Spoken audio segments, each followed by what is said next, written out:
Right. This is the Unit 5 test review. This is going to be part 2 of page 2. So, more sum and difference identities here. So, just another one of these problems. So we did this one in the last video. These are going to be values off of the unit circle, right? So we don't really need the unit circle for this section, probably. So here we go. The sine of x is -9/15, and it's in quadrant 3. All right, so you're going to draw your right triangle in quadrant 3, -9/15, right? It is the opposite over the hypotenuse. And then another Pythagorean triple, okay? This ends up being a -12. You can use the Pythagorean theorem to kind of do it, or to kind of figure it out. The square root of 144 is 12. And again, one thing to keep in mind is it is going in the negative direction on your coordinate grid. So if you miss that negative sign in there, that will throw things off. So we really have to be careful on that one. So with that in mind, this angle right here is x. I'm just going to go ahead and get all three trig functions here. So we have the sine of x is -9/15. That's the one that was given to us. The cosine of x is -12/15. And then the last one is a tangent. All right, the tangent of x is -9/-12. So I'm just going to call that +9/12. All right, the negatives will cancel. All right, and then the same idea on the other one, the sine of y now in quadrant 4. So we have -60/61. Remember, the hypotenuse on these things is always a positive number. So Pythagorean theorem again, 61 squared minus 60 squared. And that's 121. The square root of 121 is 11. It's positive 11 because it's going to the right this time. Right? So here we have the sine of x, -60/61. I'm sorry, not the sine of x. This is angle y. Right? Angle y right here. So the sine of y is -60/61. The cosine of y is 11/61. And then the last one is the tangent of y is -60/11. Right, so that's kind of the groundwork that we have to do before you even start jumping into these. Cosine of x minus y is go ahead and do that.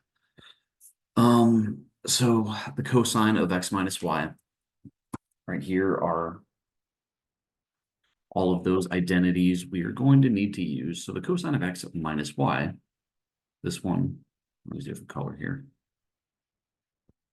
We're going to have the cosine of x times the cosine of y. All right, now we have to switch the sign. It's a negative here. So it becomes a positive, in the expansion. There we go.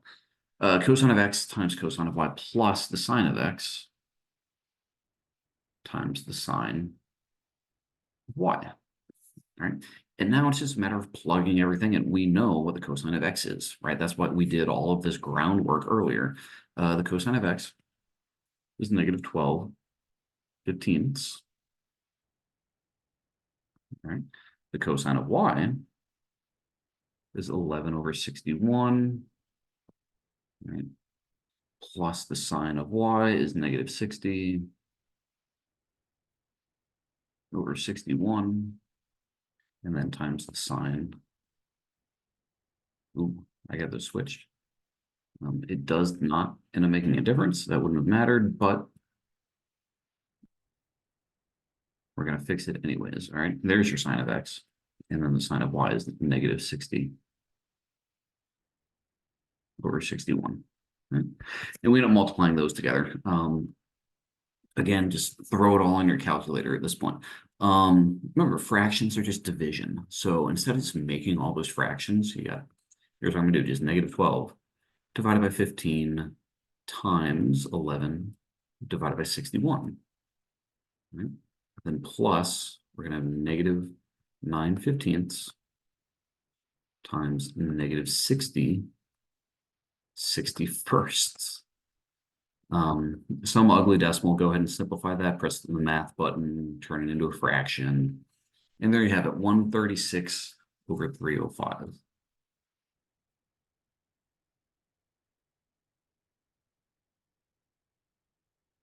And that one's done. Sure. Cosine, the tangent, if we were to expand this one out, the tangent's always worst case scenario. So we have the tangent of x minus it.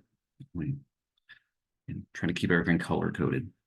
Tangent of x minus the tangent of y,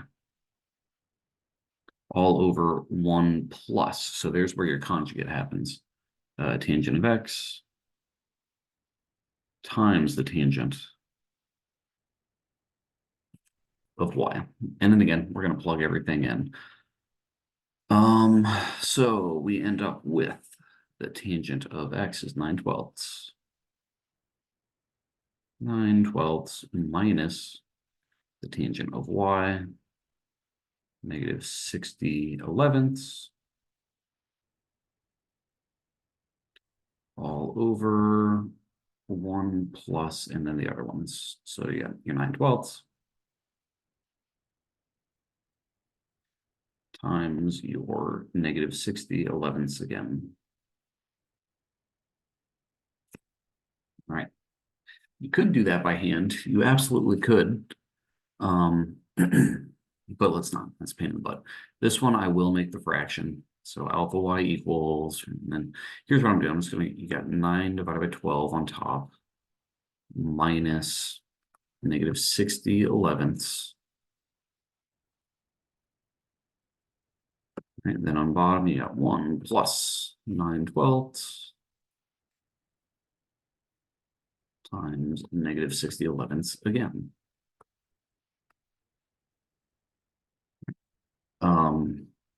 Spat out a decimal, that's okay. Just math, enter, enter.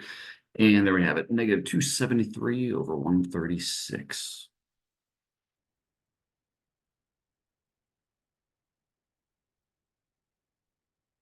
All right, one more.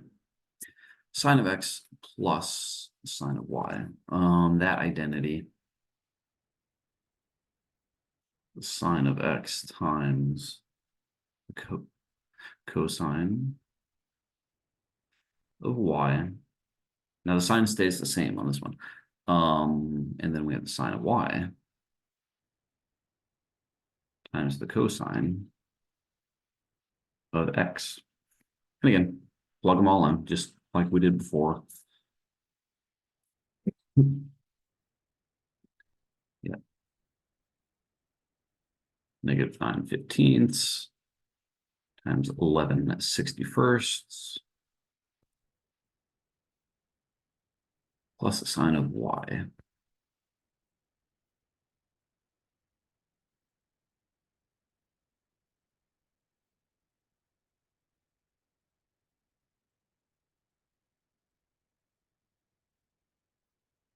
So again, just plugging everything in. Go to the calculator.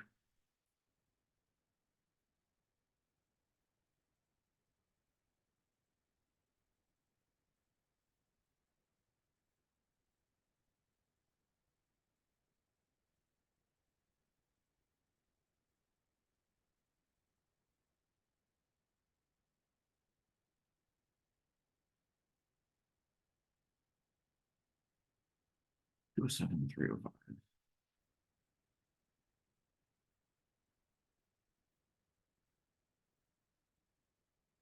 And there we have it. So the big takeaway on this one, first identify which identity you need to use here, right? So this is a cosine function. So since that's a cosine, use the cosine expansion.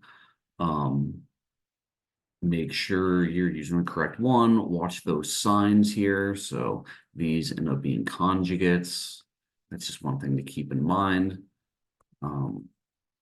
And I guess really before you do anything, first step, figure out the missing trig ratios, right? They give you the sine of x. Use that to figure out the cosine of x and the tangent of x. They give you the sine of y. Use that to figure the tangent of y and the cosine of y, right? Find those three identities or those three ratios first, and then it's just a matter of plugging them in, right? That's going to save you, some time in the long run. But that was the end of page 2. I'll see you guys in the next one.